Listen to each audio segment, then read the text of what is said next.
Hello, ladies and gentlemen. This is Christelle Martinette, and I'm here with the reading for the second half of June, from the 15th to the 30th. Now, why am I here?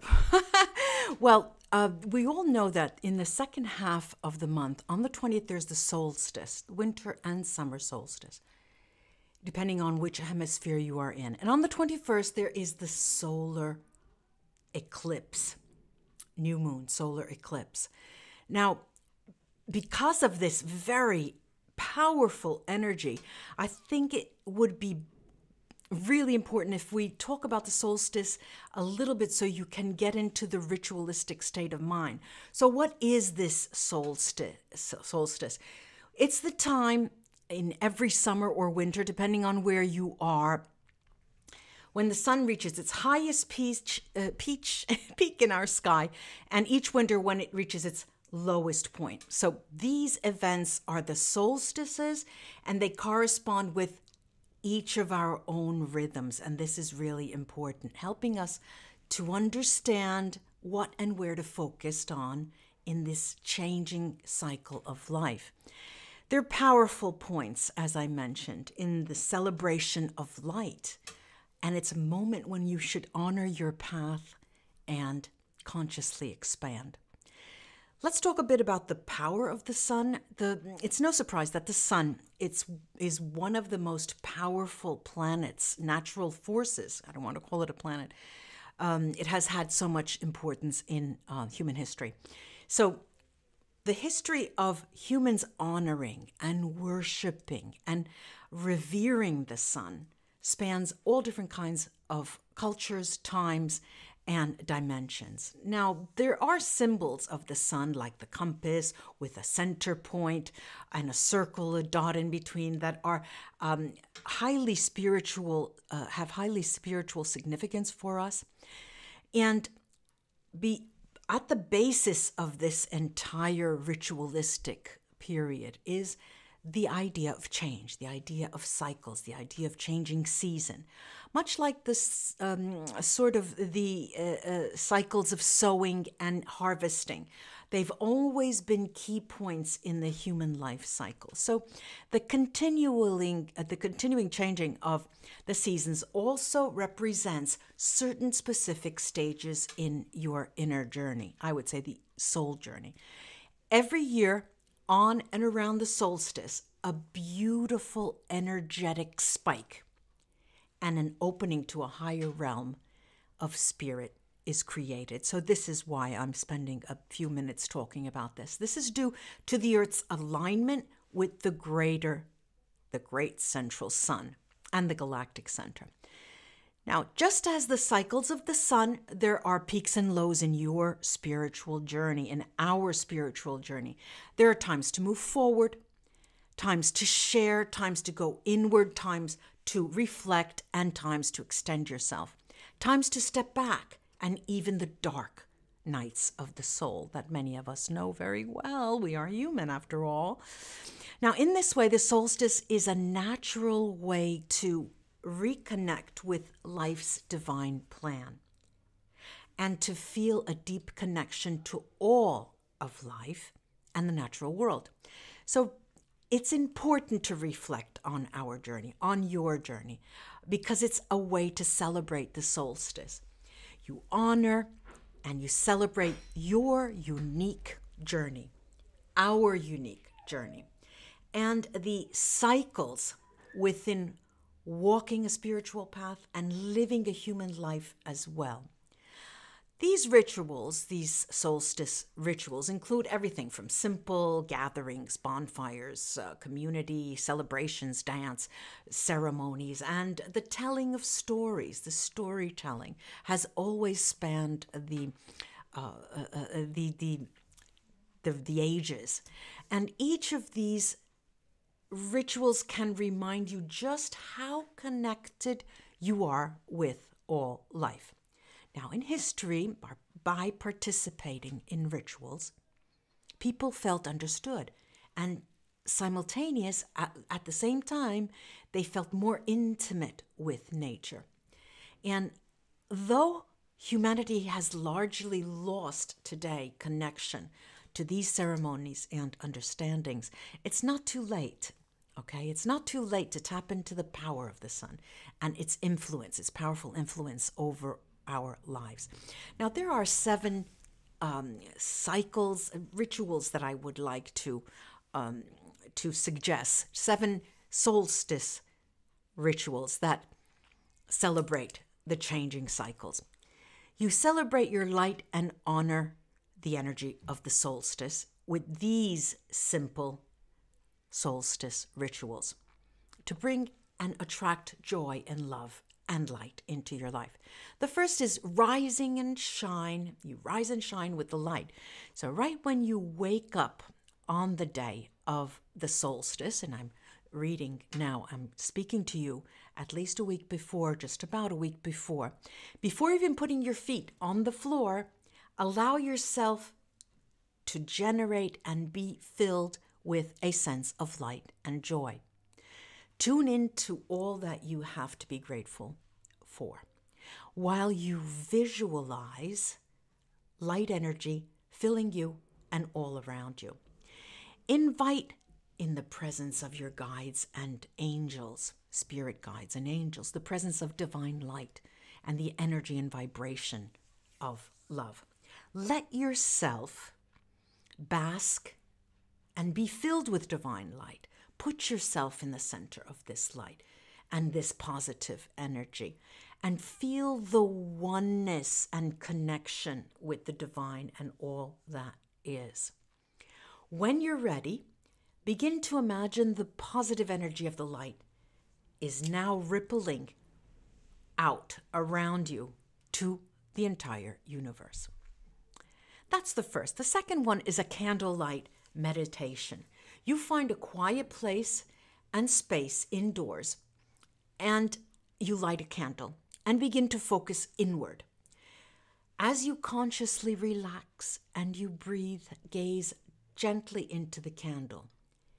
Enjoy simply being there, breathing, and reflecting on the qualities of the light that you see in that candle.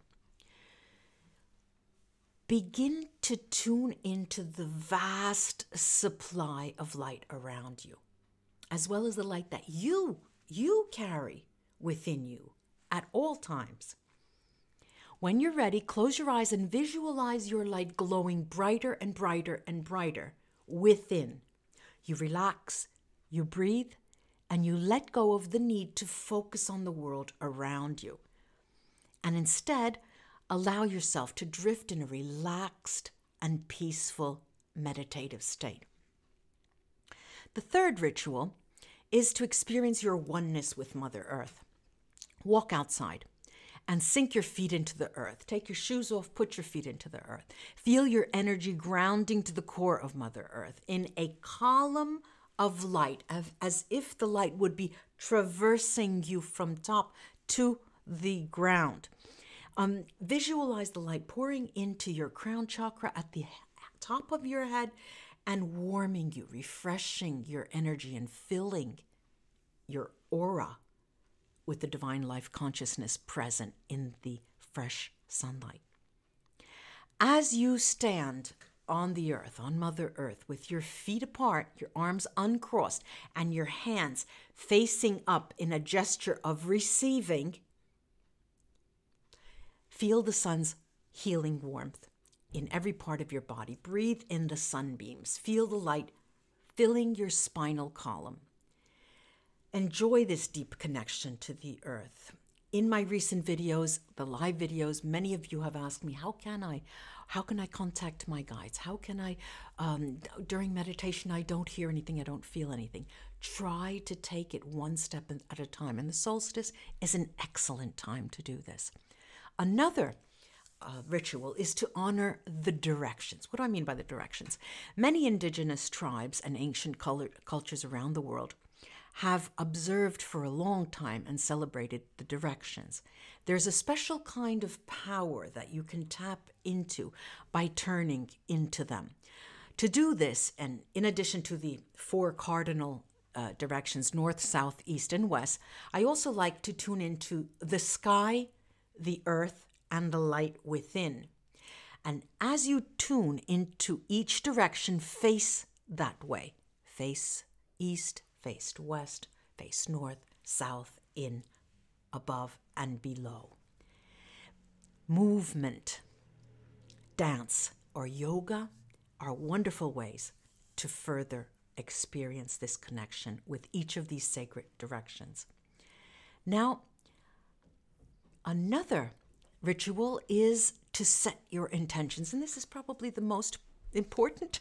The most important. You find a quiet space to relax and breathe and focus inside. When you've reached a deeper meditative state of mind, set the intention to feel a sense of transcendence and oneness. Visualize this sensation being rooted within you and then expanding outward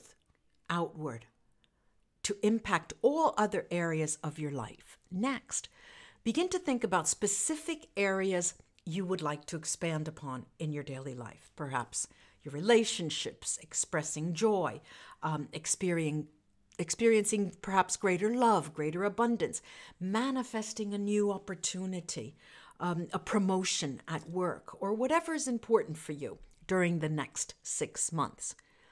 If you are doing this ritual during the winter solstice, those of you down under, that southern hemisphere, think about those things that you would like to remove from your life, focusing more on what you want to release so you can then begin to move forward. Okay. Give thanks for the opportunity to focus on this work. That's how we should always end our rituals. Now, another one is what I call the fire ceremony, solstice. I knew I was going to get my tongue tied. Solstice fire ceremony. Either summer or winter, fire is always a wonderful way to honor and celebrate the light as humanity has always done during the centuries. Honoring the solstice with fire is simple. You light a candle or make a small fire outdoors and let yourself reflect on the beauty and qualities of the light. And on a piece of paper, you write down things you have accomplished, things you have finished, things you have done, things you've accomplished during the last 6 months. And this is just to take a minute and then read what you've written and read it out loud before burning the paper in celebration and gratitude. Letting go of any attachment to the past and paving the way for new opportunities, manifestations, and accomplishments in the future is what this ritual usually does. And the last one I would like to mention is to create a solstice altar. Probably I should have said this in the beginning, but maybe at the end of all that we've done, it still will make sense to you. Solstice is the perfect opportunity to spend some time with your personal altar. Many of you may not even know what that is. I used to have an altar when I was such a child. My sisters used to think I was crazy. They thought I would become an ecclesiastic a priest or a nun or some high priestess, and they would make fun of me all the time. Whether you make this altar inside through meditation, where you see that earth sanctuary place, that meditation, or outside of you on the form of an actual physical altar. I use my window as my altar. It doesn't matter. It could be inside or outside if you have the space, but creating a physical altar, a place actually that you can see, is a fun way to create a physical representation of your inner connection to the light and the divine, and to represent the energies you're inspired to connect with, to build, to manifest in your life. So in order to create a solstice altar, first, find some sort of table or shelf. Like I said, I use my window. It's right under light. So every time I put my crystals there, any full moon, every moon cycle, they're always in the light of the moon. And somewhere the light can shine in to that altar, because the solstice is all about light. Now, whenever you choose to create your altar, choose colors of fabric, objects, candles that remind you of the sun, of light, citrine, for example. And it reminds you of your spirituality and of the connection that you have with the divine, the sun, and the natural world. And more importantly, with you yourself. Remember that the solstice is a time of celebration and connection.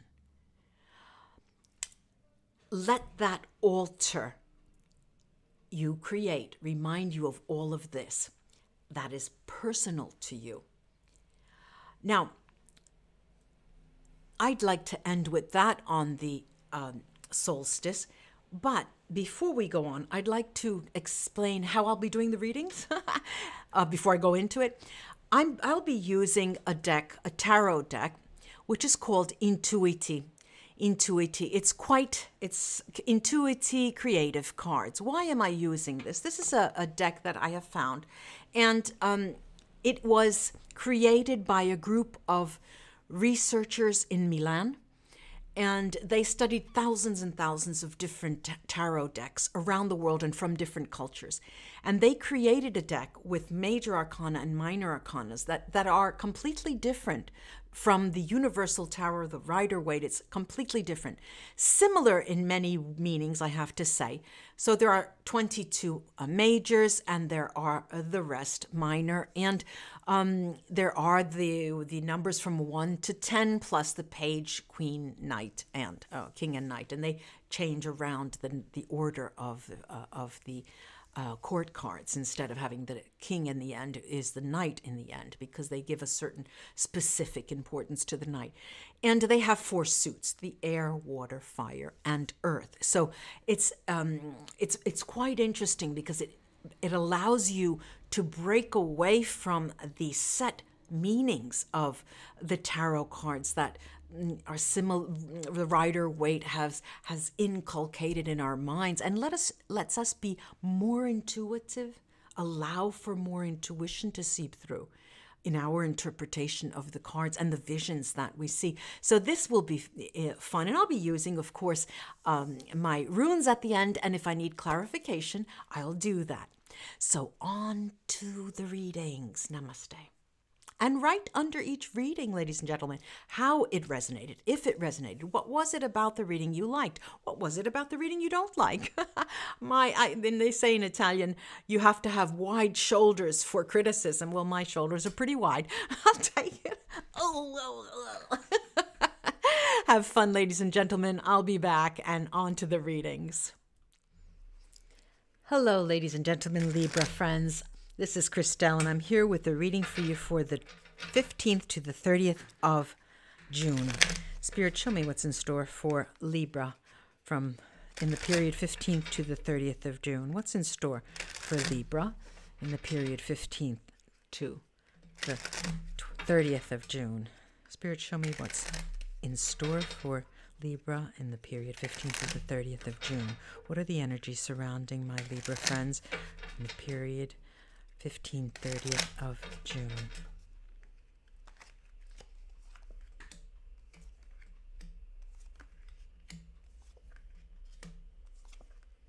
Okay, now.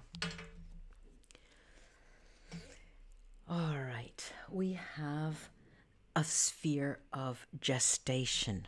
This is a sphere of gestation. What is it all about? When the writer, you may have heard of the writer Victor Hugo, realized that his social commitments stole time away from the draft of a novel that he was writing. He ordered his butler to hide his clothes and prevent him from going out so he could stay and work on his book. Now, the sphere of gestation is that cold and resolute will that you have of becoming estranged from the world. So you're lucid in this, and you know what you want, and you're aware of the price that you have to pay to do that. Very beautiful indeed, extremely beautiful.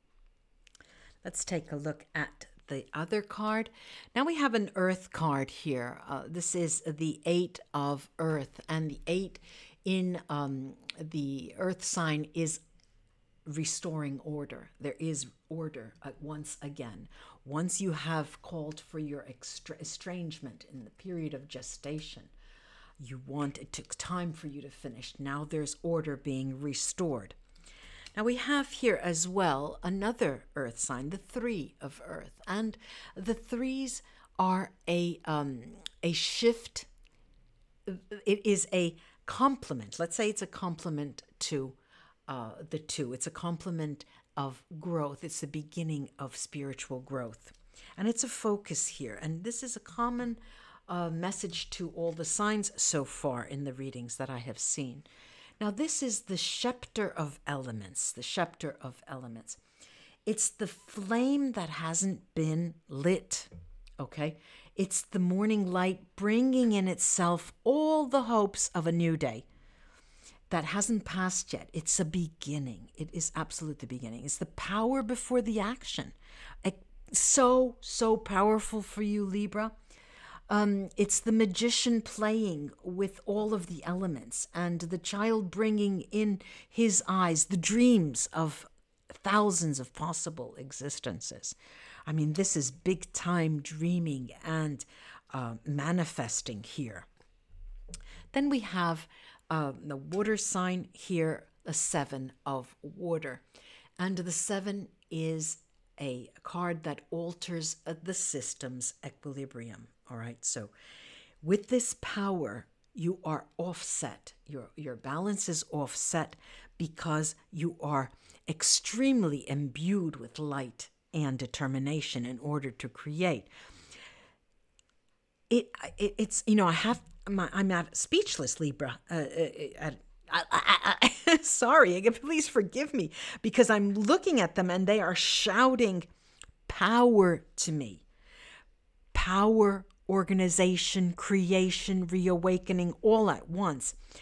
It's as if, Libra, you're taking the light, you're rearranging it, turning it into a ball, parceling it out, distributing it, and then starting again with a new plan, a new project, a new cycle. There is this extremely powerful first arcana in this deck is a mixture of the Fool and the Magician. It is the greatest energy that you can have in this period, Libra. I'm going to take the runes to see what they can add to this, Libra. Take a look. Let's take a look. What the runes can tell us. Okay. Good thing they didn't fall off. Well, we've got some challenges here. But we are strong. We are strong. Okay, now, let me take those runes that are nasty and that have messages that may offset the other runes. First of all, we have Lagus. Okay. But it's Merkstave. And Lagos Merkstave is a rune that usually talks of female energy, intuitive knowledge. But we have you moving straight forward with a drive and determination that doesn't have your intuition in check. But how odd. At the same time, in these rooms, there are counter, energies. At the same time, I've got here Keenats, which is Brightstave. And what is Keenats all about? Keenats is a warm fire. It's strength, it's energy, it's power, it's opening up, starting something new. So it looks as though you are stumbling over things that you don't see at your very feet because you are motivated by a power that is not of this earth, Libra. It's incredible to experience for me as a reader as I'm watching it. Then we've got another rune, Merkstave, which is Algis. And Algis usually talks about protection and new influences. Well, it being Merkstave, you are not protective, so you will feel left and right. There will be some stumbling blocks that you have to be careful with. Rido, Merkstave, upside down. No travel, no movement, no change in residences, if that's what you're looking up for. There's not the starting of something new, but the continuation of something. Now, I've got Tyr also Merkstave, and Tyr is usually a victory in competition. But here we have your motivation, but it's not in check. It's just unbridled power you have. Unbridled. Now, we've got Perdro. Perdro is a magical, mystical rune. Hidden secrets emerge. We've got here Bjork Berkana. And see, there is this, counterbalance. This said there would be no beginning. This talks of a beginning, Berkana. So it looks as though there's this up and down, push and pull energy. It talks about family. It talks about fertility. If there are those of you who are expecting or would like to become pregnant, this may be that month where the seeds are planted. And it talks about new beginnings. See how odd there is this balance of power, but it's sort of you being unbridled, and the dynamism is what propels you forward. Then I have beautifully here Otala. Otala talks about positions, things that money, possessions, not positions, but possessions, things that money can buy. And you're consumed by an ideal or a vision. That's what it is. You're being consumed by an ideal or a vision.